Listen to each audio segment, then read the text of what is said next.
Hey everyone, this is the introduction to In the Crossfire, Adventures of a Vietnamese Revolutionary by Ngô Văn. This introduction is by Knabb. I'm going to, what I know of Ngô Văn, and I'll probably say more about this in the introduction, so I don't need to say too much, but Ngô Văn was a Vietnamese Trotskyist who emigrated to France and left Trotskyism to become a council communist, so he seems kind of similar in a certain respects in terms of his biography to someone like Cornelius Castoriadis, who also came out of Trotskyism, but also Marie Bookchin. A whole generation of people who moved from Trotskyism to in a more libertarian direction. Just some technical notes about this reading. For one, I'm reading this from a paperback book, and it's summertime. So what that means is that I'm not going to be at a computer while I'm reading this. I'm going to be reading, and I'm going to be reading it outside because it's nice right now. I'm not going to stay cooped up in the house on a nice day when I don't have to. So there's going to be background noise from the great outdoors, maybe some lawn mowers, maybe some chainsaws, maybe some, I don't know, rabbits having sex with each other. There are all kinds of noises. That may be interrupted, so I'm going to give that warning. And the other warning is that because I know dog shit about Vietnam, and I know dog shit about Vietnamese. So I'm going to be pronouncing a lot of shit wrong and just trying my best.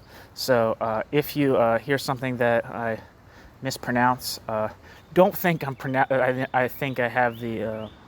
don't think I'm confident in the way I'm pronouncing it. It's tentative, and hopefully the pronunciation is close enough where people know what I'm pronouncing, what I'm referring to.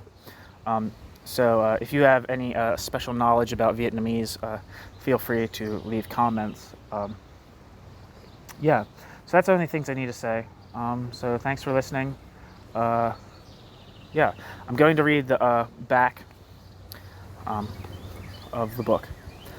Although the Vietnam War is still well known, few people are aware of the decades of struggle against the French colonial regime that preceded the Vietnam War, many of which had no connection with the Stalinists, Ho Chi Minh's Communist Party.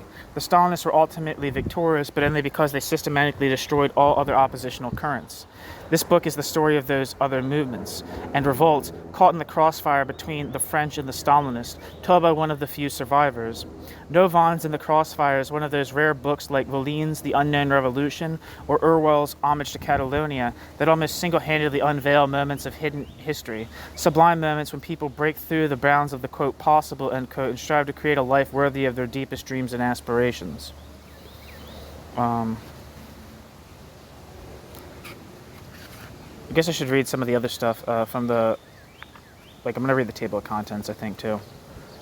So In the Crossfire, Adventures of a Vietnamese Revolutionary by Ngô Văn, edited by Knabb and Hélène Fleury, translated from the French by Hélène Fleury, Hilary Horrocks, Knabb, and Naomi Sager.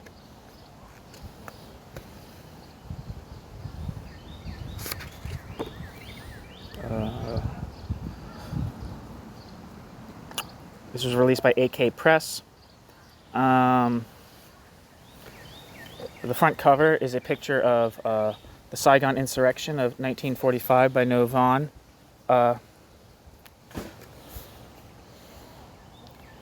Cover design by Kate Khatib, I believe. The paintings follow. Bye-bye. Paintings following pages 168 are by Ngô Văn. The paintings following page 168 are by Ngô Văn. Most of the other works' illustrations are from the original French editions of Ngô Van's works, printed in Canada. The table of contents. So we have the introduction, and then we have a foreword this by Hélène Fleury, I believe. The introduction's by Knabb. There's some maps. The first section is titled In the Land of the Cracked Bell. Preface 1. There's a preface, then the next section is titled Arrest, Childhood, Years of Apprenticeship, In the Central Prison, From the One Prison to Another, In the Mekong Delta, Caught in a Crossfire, Towards Other Shores, and My Friends, question mark. and my friends, question mark. Part 2 is titled In the Land of Heloise. Again, don't know if I'm saying that right. Worker in the Promised Land, New Radical Perspectives. Then there's an article. Then there's articles in the book. A Factory Occupation in May 1968 on Third World Struggles, which is actually already on this channel. Reflections on the Vietnam War, which may also be on this channel.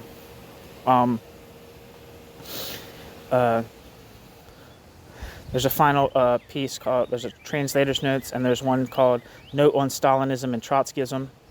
There's a chronology, there's a bibliography, and then index. Okay, so typical book stuff. Note on the present edition. In the Crossfire is a translation of Ngô Van's Au Pays de la Cloche Filet, published in Paris in 2000, and of excerpts from Ngô Van's Au Pays de Heloise, Paris 2005, including 3 articles reprinted in the latter volume. An initial English translation of Au Pays de la Cloche Filet was made by Hilary Horrocks.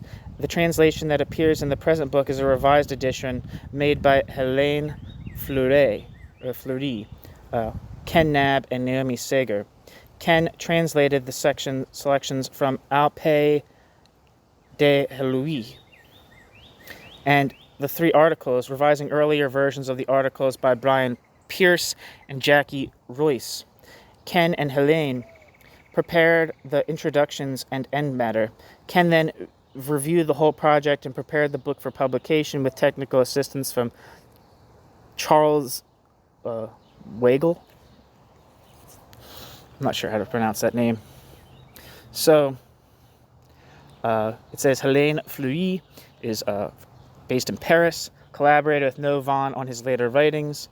Hélène Fleury is also the author of a study of Shelley, Les Mascarades de l'Anarchie, and has participated in various radical publications. I think that's actually been translated since then. The Mask of Anarchy. I think that might be translated, if not with PM Press, then or AK Press, then someone else important.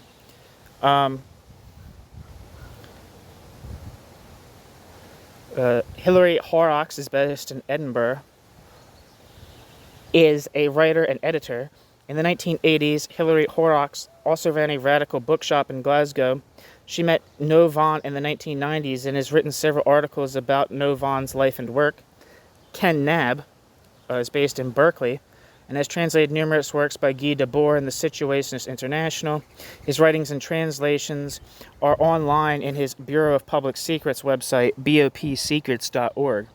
And Naomi Sager, based in New York, has since the 1940s been associated with individuals and groups close to the Workers' Council movement: Paul Maddock, Maximilien Rubel, Noir et Rouge, ICO, and more recently, Ngô Văn and Hélène Fleury. I'd like to see if any of these people have their own independent things that they've written, because this sounds like a very respectable bunch of people who I'd like to be friends with.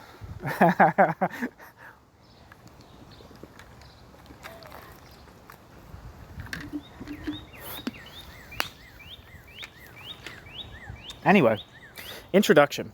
Quote, "History is written by the victors," end quote. With the increasing spectacularization of modern society, this truism has become truer than ever. The most radical revolts are not only physically crushed, they are falsified, trivialized, and buried under a constant barrage of superficial and ephemeral bits of, quote, information, end quote, to the point that most people do not even know they happened. Ngô Van's In the Crossfire is among the most illuminating revelations of this repressed and hidden history, worthy of a place alongside such works as Volin's The Unknown Revolution, Harold Isaac's The Tragedy of the Chinese Revolution, and Harold Isaac's The Tragedy of the Chinese Revolution, is also a very moving human document. Dramatic political events are interwoven with intimate personal concerns, just as they always are in reality. In this respect, Vaughan's book is perhaps more akin to Orwell's Homage to Catalonia or Victor Serge's Memoirs of a Revolutionary. The two-stage Vietnam War against French and then American occupation, 1945 to 1975, is still fairly well known, but almost no one knows anything about the long and complex struggles that preceded it, including the fact that many of those struggles were inspired by an indigenous Trotskyist movement that was often more popular and more influential than the rival Stalinist movement under Ho Chi Minh. While Ho's Communist Party slavishly followed the constantly shifting policy lines ordered by his masters in the Kremlin, which often called for alliances with the native landowners and bourgeoisie in the name of, quote, national unity, end quote, or at times even with the French colonial regime when France happened to be allied with Russia, the Vietnamese Trotskyists expressed more consistently radical perspectives. The situation was somewhat analogous to what was going on in Spain during the same period. In both cases, a radical popular movement was fighting against foreign and reactionary forces while being stabbed in the back by the Stalinists. One significant difference was that in Spain, the popular movement was predominantly anarchist, whereas anarchism was virtually unknown in Vietnam. Bracket, see translator's notes beginning on page 223. End bracket. Many Vietnamese rebels thus understandably saw the Trotskyist movement as the only alternative, the only movement fighting simultaneously against colonialism, capitalism, and Stalinism. In any case, spontaneous popular revolts often bypassed whatever ideologies were officially in play, implicitly calling in question the whole social order, even when their explicit demands were much more minimal. What stands out is the readiness of ordinary people to create their own forms of action, workers forming underground unions and carrying out illegal strikes, peasants seizing land and forming, quote, Soviets, end quote, prisoners organizing resistance networks, women breaking out of their traditional roles, students and teachers putting their learning to subversive use, neighborhoods organizing themselves into, quote, people's committees, end quote, streetcar workers creating an independent militia, and most astonishing of all, 30,000 coal miners forming a workers' council, quote, commune, end quote, that manages to hold out for 3 months before being destroyed by the Stalinists. These are not the proverbial, quote, masses, end quote, meekly waiting for some leader or, quote, vanguard party, end quote, to tell them what to do. They are participants in one of the most broad-based and preserving revolutionary movements of the 20th century. Ngô Văn took part in that movement as a young man, and in his old age, half a century later, he became the preeminent chronicler of its remarkable victories and tragic defeats. In part one of this book, Văn recounts his experiences growing up in a peasant village, working as a teenager in Saigon, discovering the true nature of the colonial system, becoming aware of movements that were fighting it, cautiously seeking out other dissidents, attending clandestine meetings, establishing underground networks, disseminating radical publications, organizing strikes and protests, taking part in insurrections and partisan warfare, being jailed and tortured by the French, and facing the murderous betrayals of the Stalinists who systematically liquidated the Trotskyists and all the other oppositional movements in the aftermath of World War II. As a side note, similar events happened in China. Also, similar events happened in Greece. And it would be interesting, a very interesting conversation would have been between Ngô Văn and Cornelius Castoriadis about their young experiences in these milieus, which had a much more, where the Trotskyist movement had a much more bloody relationship with Stalinists as opposed to, say, in France or the United States. Constantly harassed by the French colonial police in Saigon and risking assassination by the Stalinists if he ventured into the countryside, Văn emigrated to France in 1948. As described in Part 2, he became a factory worker, struggled with tuberculosis, took up painting, and discovered new political perspectives. Ngô Van's encounters with anarchist, councilist, and libertarian Marxists reaffirmed the most radical aspects of his previous experience, while verifying his increasing suspicion that there were significant problems with Trotskyism as well as Stalinism. From that point on, Ngô Văn carried out his activities as an independent radical more or less in the council communist tradition, whether in taking part in rank-and-file worker struggles or in writing articles on East Asian politics and history. After Ngô Van's retirement in 1978, Văn devoted the next 17 years to researching and writing his monumental history, Vietnam 1920 to 1945, Revolution et Contre-Revolution sous la domination coloniale. Following the publication of that book in 1995, he wrote a parallel autobiographical account of the same period, Au Pays de la Cloche, or Cloche Fêlée. Again, not only is my Vietnamese non-existent, so is my French. When that was done, Ngô Văn returned to his more, quote, objective, end quote, history of modern Vietnam. I might mention here that in addition to his works on Vietnamese history, he also authored 2 studies of radical currents in ancient China and put together a collection of Vietnamese folk tales. See the bibliography for information on these and other publications. After completing the 2nd volume of his Vietnam history, Les Genres des Flûtes et Uncle Ho, L'Uncle Ho, Vietnam 1945 to 2005, Văn returned to his autobiography, envisioning a continuation that would cover his years in France. Unfortunately, he did not live long enough to complete this latter project. He died January 2nd, 2005 at the age of 92. Later the same year, his publishers, Insomniac, issued a memorial volume, Au Pays de Héloïse, comprising the few chapters he had completed, mostly about his life during the 1950s, along with several articles, numerous photographs, and selections of his lovely paintings, many of which are reproduced in the present volume. New section. Anti-colonial movements have long been a source of political blackmail. People who become aware of the horrors of colonialism usually know little else about the countries involved and have often been ready to applaud any purportedly, quote, progressive, end quote, leadership supporting practices they would never dream of defending if they took place in a modern Western country. Radical social critique has been discouraged by the argument that criticizing even the most brutal third world regimes is, quote, playing into the hands of imperialist powers, end quote. Moreover, in many cases, apologists have been able to argue that despite regrettable defects, those regimes are the only possibility. There are no apparent alternatives. But this is not always the case. Readers of the tragedy of the Chinese Revolution are aware that China did not have to go Stalinist, i.e. Maoist. There were other currents and other strategies that might have led to different results. The same is true of many other countries, including Vietnam. Ho Chi Minh's Communist Party was not the only serious oppositional movement. It ultimately made itself so only by ruthlessly destroying all its rivals. Ngô Van's books bear witness that there were many other possibilities. There is nothing eccentric or exaggerated about those books. They are scrupulously accurate and thoroughly documented, and you can find verifications of most of the material in any other reliable source. But to do so, you would have to search long and deeply, wading through the immense mass of lies and distortions that have surrounded this topic. Văn has brought it all together into a coherent and comprehensive account in his 2-volume historical chronicle, as yet untranslated, then narrated the same events in a briefer and more personal manner in the autobiography that we are presenting here. New section. I met Ngô Văn in Paris 2001, along with his friend Hélène Fleury, and during the next few weeks saw them several more times. Although I could hardly get to know Văn all that well in such a short period of time, we almost immediately became very dear friends.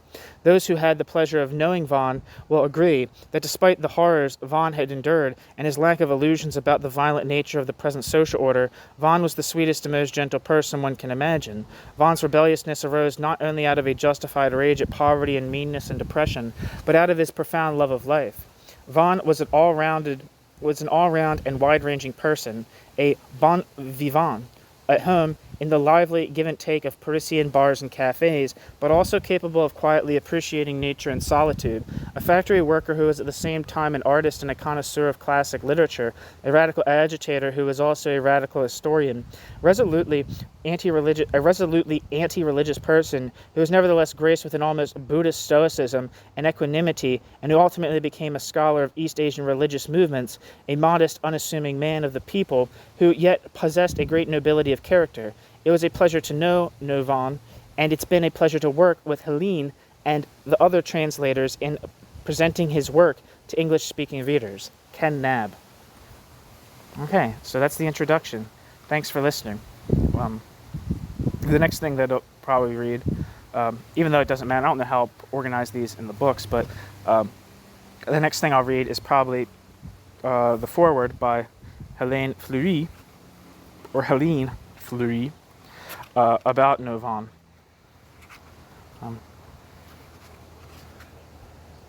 Thanks for listening.